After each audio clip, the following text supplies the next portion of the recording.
Welcome back to the Adrenal Fatigue Podcast. It's Angela here, and I am excited to share with you 4 exercises that you can do even when you're bedbound with fatigue. We know the body needs to move to be healthy, but that can be easier said than done for those dealing with fatigue chronically. Exercise can be very difficult. Even something we would suggest to our clients of a 15-20 minute walk a day out in the fresh air is even too much.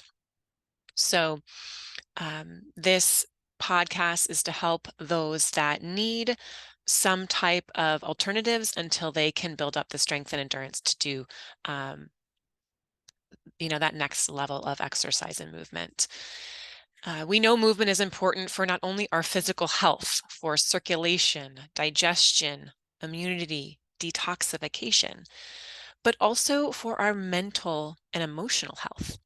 When we exercise, we produce that brain feel-good neurotransmitter, endorphins. Endorphins help to relieve pain. It helps to reduce our stress and symptoms of anxiety. Exercise is also a great way for us to get out of our heads where we spend so much time and allows us to just kind of take a brain break oftentimes. So if you're prone to overthinking or anxiety, exercises just can be often such a therapeutic, approach. And anxiety also helps us to move through certain emotions and kind of shake off the emotions and the tension of the day. So I want to give for those who really want to start moving more, but know they can't go too far too fast, or else they might crash or take a couple steps back. I want to offer you these 4 exercises. Because for many of you in the later stages of adrenal fatigue, where your cortisol is flatlined and many of your key hormones for proper functioning and optimal functioning are low, and you don't have that energy to exercise. So I want to give you these few alternatives here, and it's something that will help you to slowly build up your strength and endurance, and that's going to feed your energy rather than create more fatigue and more setbacks. So let's go ahead and dive in.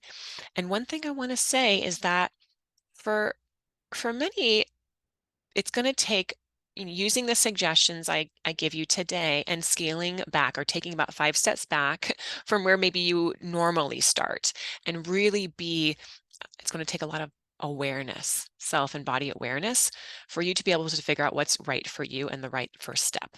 Okay. Number 1 is reclined pelvic tilts. So you're going to be lying down on your back and moving your pelvis back and forth. Okay, this is going to be similar to a cat-cow. If you're familiar with that from yoga, where you're on your hands and knees, it's similar motion, similar movement. And so it's a great way to really bring movement and energy flow and, encouraging that the blood, the lymph and energy to that area that's often neglected and where things can kind of get kind of stagnant. And that flow is going to be really important, where that's where your reproductive organs lie. So that's important for optimal functioning and hormonal balance. It's also a great way to to exercise, to move the spine, creates more flexibility in the spine, relieve stiffness in your lower back. And it's going to be a really gentle way to start to strengthen your abdominals and your buttocks muscles. So for instance, when you're tilting your pelvis forward, so let's say you're taking your pubic bone to the sky, you're tucking your tailbone, you're going to be engaging the abdominals, right? And almost like pulling the belly button in toward the spine and creating that engagement, even if the buttocks muscles too. So you're going to notice that you're going to start to slowly, in a very gentle way, start to strengthen those abdominals and buttocks muscles. So that will be really, really helpful for you. So that is number 1. Exercise number 2 is a supported yoga squat. Now, when you think of the word squat these days, we think of this, intense exercise we do in a workout class.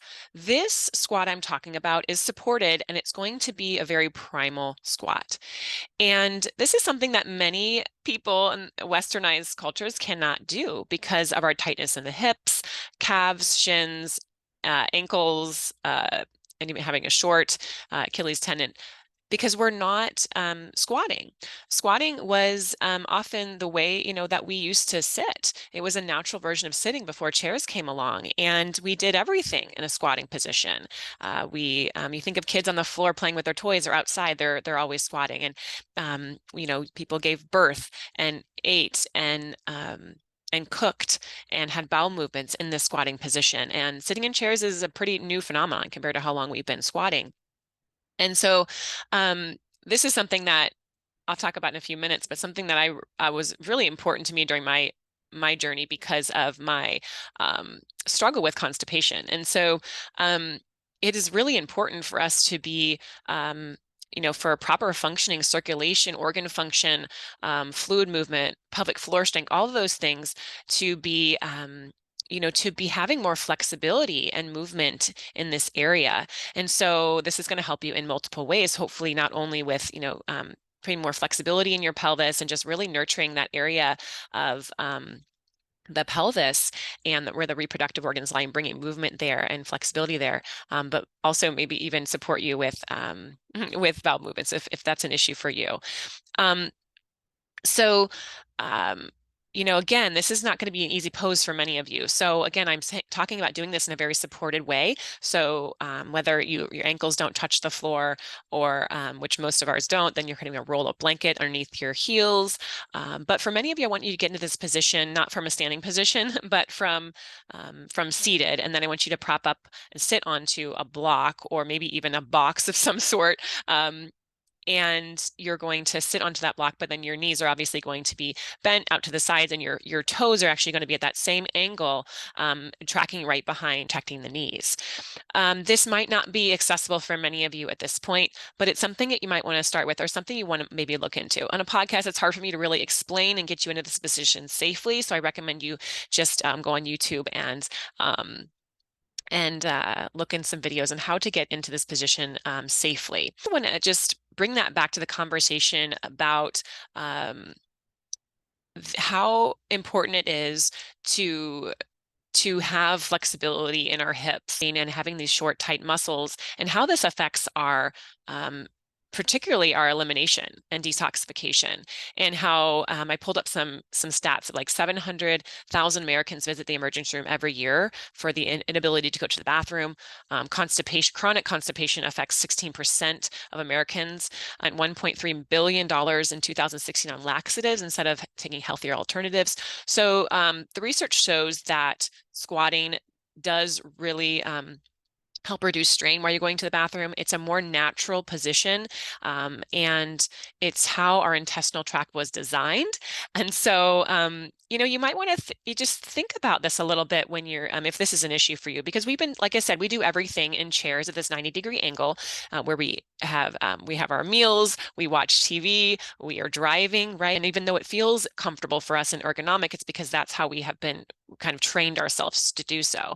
But it does come at a cost. Every joint in our body has a synovial fluid, and this is like oil and provides nutrition to our bodies, our cartilage, and we need this movement. And if we're not using it, our body says, oh, well, that area of the body isn't using it, so we don't really need that fluid. And so you can start to see how this can impact, our ability to move and move effectively and have more flexibility in our bodies. And we know that flexibility and aging, there's a huge correlation there. So just something to think about. And so you might want to think, if constipation is an issue for you, you might want to think of things that you can prop up your feet while you're on the toilet, right? Not saying you need to go start squatting for your bowel movements, but people using things like, in my family too, the squatty potty, and things that even just having a box that you can put your feet on when you're going to the bathroom, and you might notice a difference. So if you're like me and constipation was a part of your journey and struggle, that's something you really want to consider. For me, it was a game changer, because on my journey, I was only eliminating about once a week at that point, probably my lowest of my low. And it was pretty normal for me. I didn't realize that it had been so long since I actually had like a daily bowel movement, which is optimal, if not more, that it became my normal, and it's definitely not normal. And this was a game changer for me to really understand what the body and the intended position of where the body needs to be to have a proper bowel movement, and that was really supportive for me. A lot of TMI, but yeah. Thank you for letting me share. Number 3 is legs up the wall, or in the yoga tradition, Viparita Karani. This is something, if you've heard me, before, you listen to our podcast, you follow us, you're in the program, you hear me talk a lot about, and this is something I would normally suggest for somebody who has trouble winding down after a long day or to falling asleep. I would recommend doing this position, being in this position for 15 to 20 minutes, close to bedtime, as it's very calming for the nervous system.